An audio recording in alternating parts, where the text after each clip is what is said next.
Assalamualaikum warahmatullahi wabarakatuh. Salam bahagia dan sehat selalu guru-guru hebat. Berjumpa kembali dengan saya Edi Iswadi, CGP Angkatan 8 dari Kabupaten Kuningan, Jawa Barat.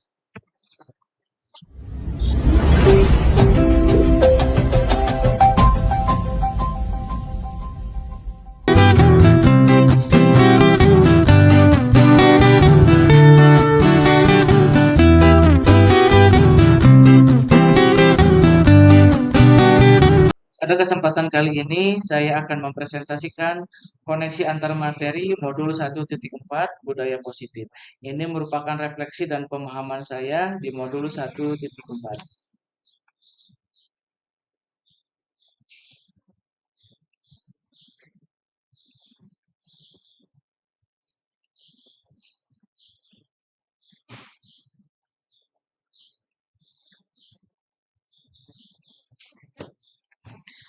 Filosofi pemikiran Ki Hajar Dewantara. Menurut Ki Hajar Dewantara, tujuan pendidikan adalah menuntun segala kodrat yang ada pada anak agar mereka mencapai keselamatan dan kebahagiaan yang setinggi-tingginya, baik sebagai manusia maupun sebagai anggota masyarakat. Ki Hajar Dewantara menegaskan bahwa dalam pendidikan hendaknya sesuai dengan kodrat alam dan kodrat zaman. Selanjutnya nilai dan peran guru penggerak. Dari pernyataan KHD tersebut, maka seorang guru harus mempunyai nilai dan perannya sebagai guru yang mampu memotivasi murid-muridnya menuju kebahagiaan yang setinggi-tingginya melalui proses pembelajaran. Di sini nilai guru penggerak itu sendiri yaitu yang pertama reflektif, mandiri, inovatif, kolaboratif dan berpihak pada murid. Sedangkan peran guru penggerak itu sendiri yang itu menjadi pemimpin pembelajaran, menggerakkan komunitas praktisi, menjadi coach bagi guru lain, menjalin kolaborasi antara guru dan mewujudkan kepemimpinan murid. Visi dan visi guru penggerak. Visi merupakan sebuah tujuan, cita-cita, harapan yang ingin dicapai. Dalam mewujudkan suatu perubahan, diperlukan visi dan langkah-langkah yang tepat dalam mencapainya. Visi dapat terwujud jika terdapat kerjasama dengan semua warga sekolah. Oleh karena itu, dalam mewujudkan visi diperlukan langkah konkret menggunakan metode inquiry apresiatif dengan tahapan bagja. Tahapan bagja itu sendiri, yang pertama itu buat pertanyaan. Yang kedua, ambil pelajaran. Yang ketiga, gali mimpi. Yang keempat, jabarkan rencana. Dan yang kelima, atur eksekusi. Yang selanjutnya, budaya positif. Budaya positif dari tahapan bahagia tersebut akan muncul pembiasaan positif yang kita kenal dengan budaya positif. Budaya positif ini akan menimbulkan rasa aman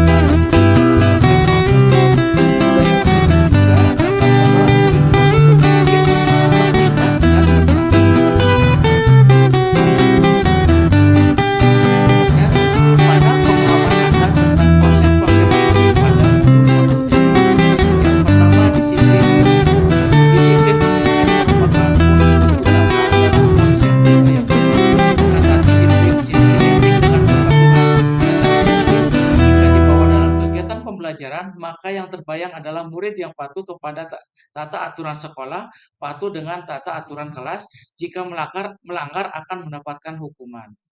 Tetapi yang dimaksud dengan disiplin positif di sini yaitu proses menumbuhkan disiplin yang didorong dalam diri anak tanpa hukuman dan hadiah. Yang selanjutnya teori kontrol. Teori kontrol yang saya pahami yaitu di mana teori tersebut menyatakan bahwa semua perilaku memiliki tujuan, bahkan terhadap perilaku yang tidak sesuai. Selanjutnya teori motivasi. Teori motivasi itu sendiri merupakan teori yang mengulas mengenai motivasi serta mengelompokkannya menjadi beberapa bentuk dari kurun waktu ke waktu. Teori motivasi ini dibagi menjadi dua jenis motivasi, yaitu motivasi intrinsik atau dari dalam dan motivasi ekstrinsik atau dari luar. Perbedaan keduanya terletak pada dorongan atau niat dalam melakukan motivasi itu sendiri. Kedua jenis motivasi ini memiliki cara kerja dan efek yang berbeda dalam mengejar tujuannya. Yang selanjutnya, posisi kontrol guru. Posisi kontrol guru yang saya pelajari dari modul 1.4 menurut William Glazer, yaitu ada 5 posisi kontrol. Yang pertama, penghukum, posisi pembuat rasa bersalah, posisi kontrol teman, lalu posisi pemantau, dan posisi manajer. Yang saya pelajari, posisi manajer ini merupakan posisi yang paling ideal bagi seorang guru. Karena posisi manajer ini mengelola sumber belajar, waktu, dan organisasi kelas, melatih melatih siswa tersebut untuk bertanggung jawab dan mencari solusi dari permasalahan yang telah dia perbuat. Selanjutnya, kebutuhan dasar murid. Kebutuhan dasar manusia, maaf. Kebutuhan dasar manusia itu ada beberapa. Yang pertama itu survival atau bertahan hidup. Yang selanjutnya cinta dan kasih sayang, love and belonging. Yang selanjutnya kebebasan atau freedom. Dan yang selanjutnya kesenangan atau fun. Dan yang terakhir kekuasaan atau power.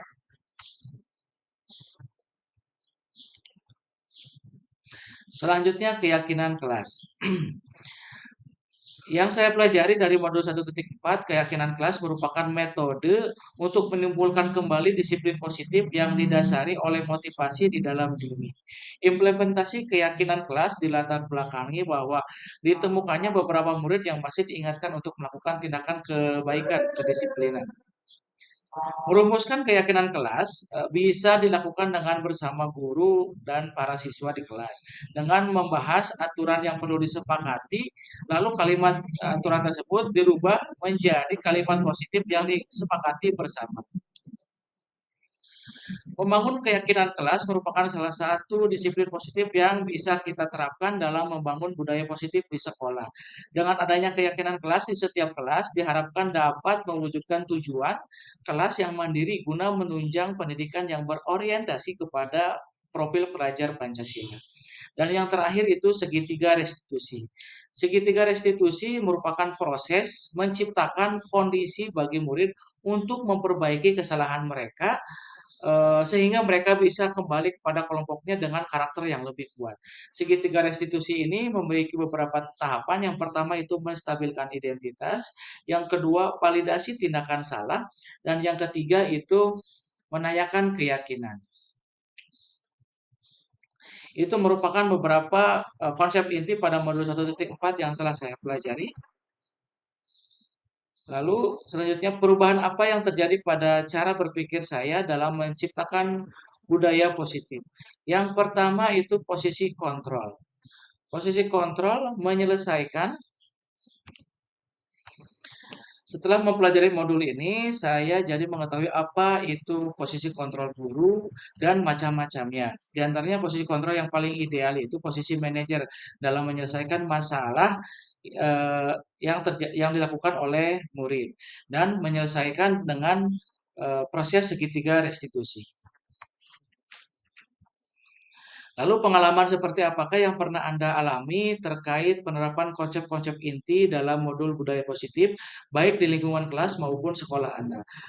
Yang pertama, pengalaman yang telah saya alami yaitu memposisikan diri sebagai eh, teman dalam menghadapi kesalahan yang dilakukan atau ketidakselarasan dengan keyakinan kelas yang dilakukan oleh murid. Yang kedua itu membuat rasa bersalah.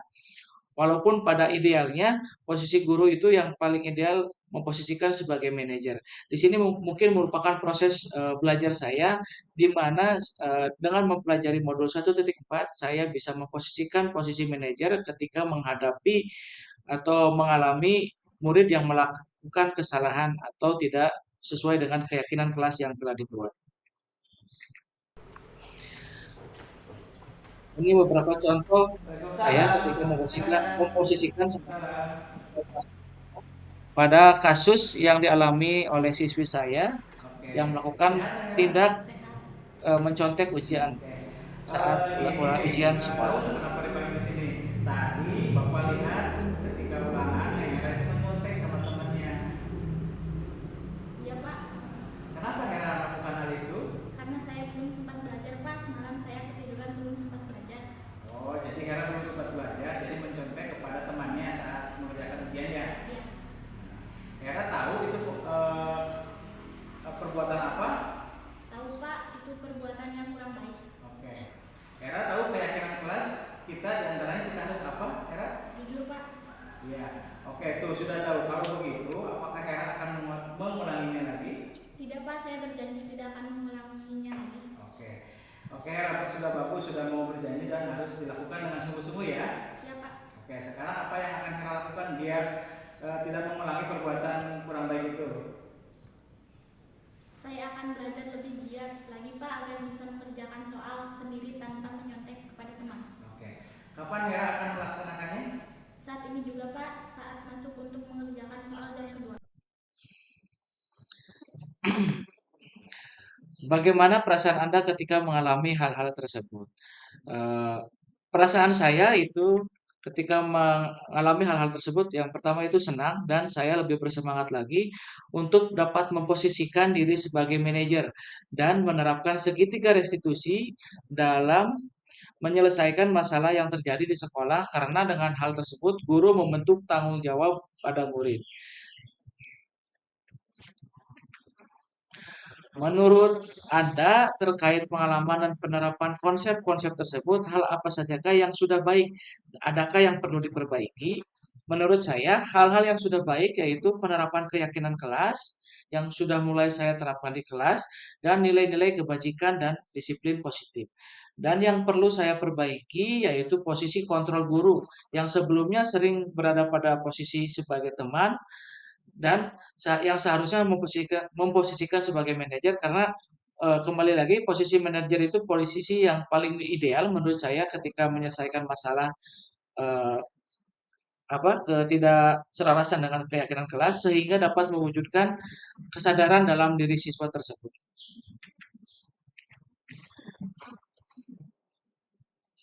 Sebelum mempelajari modul ini, ketika berinteraksi dengan murid, berdasarkan 5 posisi kontrol, posisi manakah yang paling sering Anda pakai dan bagaimana perasaan Anda saat itu?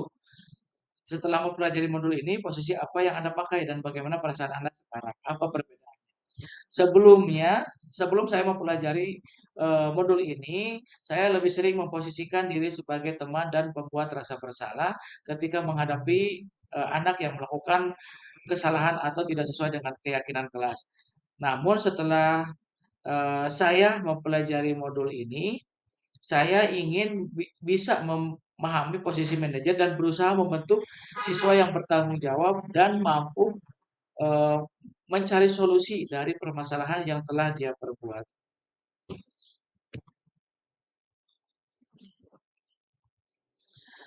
Sebelum mempelajari modul ini, pernahkah Anda menerapkan segitiga restitusi ketika menghadapi permasalahan murid Anda? Jika iya, tahapan mana yang Anda praktekkan dan bagaimana Anda mempraktekannya? Sebelumnya ternyata saya pernah melakukan segitiga restitusi, tetapi saya tidak tahu bahwa itu merupakan segitiga restitusi.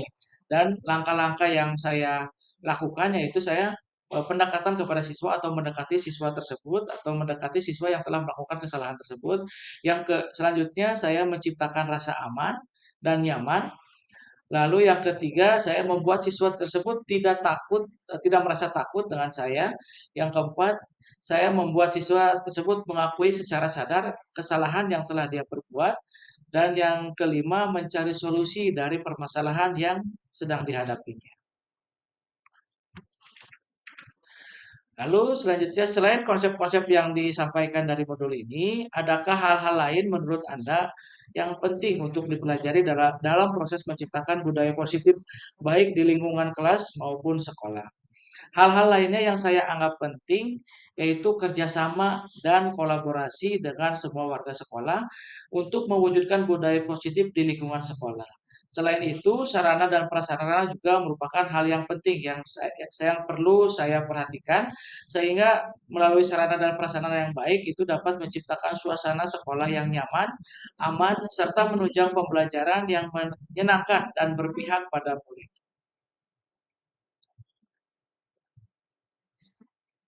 Sekian dan terima kasih. Salam bahagia selalu, guru-guru hebat. Saya Edi Iswadi. Selamat berjumpa kembali di video berikutnya. Assalamualaikum warahmatullahi wabarakatuh.